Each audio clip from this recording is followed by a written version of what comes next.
2019년 12월 1일에서 8일 NHK에서 최강 도쿄 직하 지진 위크라는 제목의 총력 특집 프로그램이 방송되었다. 이 특집에서 경고한 언제 일어나도 이상하지 않다는 도쿄 직하 지진은 도대체 언제 발생하는가? 도쿄 올림픽 개최 전후의 대지진으로 대패닉.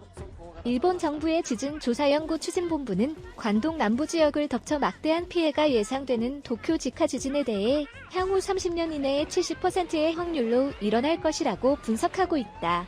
만일 도쿄 도심 남부 밑에서 M7 클래스의 지진이 일어날 경우 도쿄도의 사망자 수는 최대 23,000명에 이를 것으로 추정된다. 이 대지진은 2020년을 앞둔 도쿄 올림픽 전후에 발생할 가능성도 결코 없는 것이 아니다. 올림픽 기간 동안 총 1,010만 명의 관객이 수도를 방문하지만 올림픽 개최 시에 대지진이 발생한 경우의 피해에 대해 정부는 전혀 시뮬레이션 하고 있지 않다. 만약 올림픽에서의 도쿄 직하 지진이 현실화되면 상상할 수 없는 재앙이 될 것은 틀림없다. 도쿄 여자대학의 히로세 명예교수 제.위험학는 도쿄에서 직하형 지진이 일어나면 평시에도 막대한 피해를 끼칩니다만 전 세계 선수단이 약 1만 명, 하루에 최대 92만 명의 관객이 모이는 올림픽 기간 동안 더욱 피해가 확대될 것으로 예상해야 합니다. 고 경고하고 있다. 낮은 발생 확률도 안심하지 마라. 도쿄 직하 지진이 언제 발생하든지 도쿄에 큰 타격을 주는 것은 변함이 없다.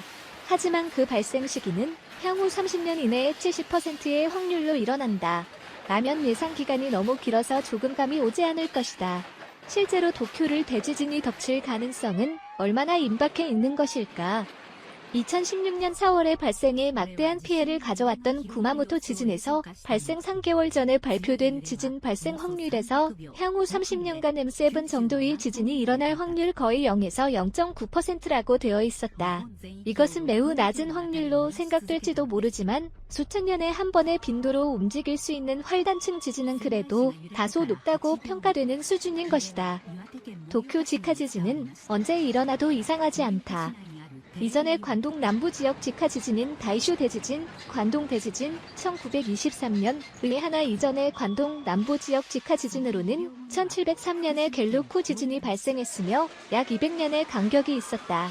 하지만 현재는 다이슈 관동 대지진에서 100년 정도밖에 되지 않았기 때문에 도쿄 직하 지진이 일어나는 것은 플레이트의 변형에 쌓인 2100년대의 일이라고 생각하는 지진학자도 많다. 그러나 동일본 대지진의 발생에 의해 플레이트 경계 단층과 내륙 활단층이 걸리는 힘의 모습이 크게 달라진 것으로 알려져 있다.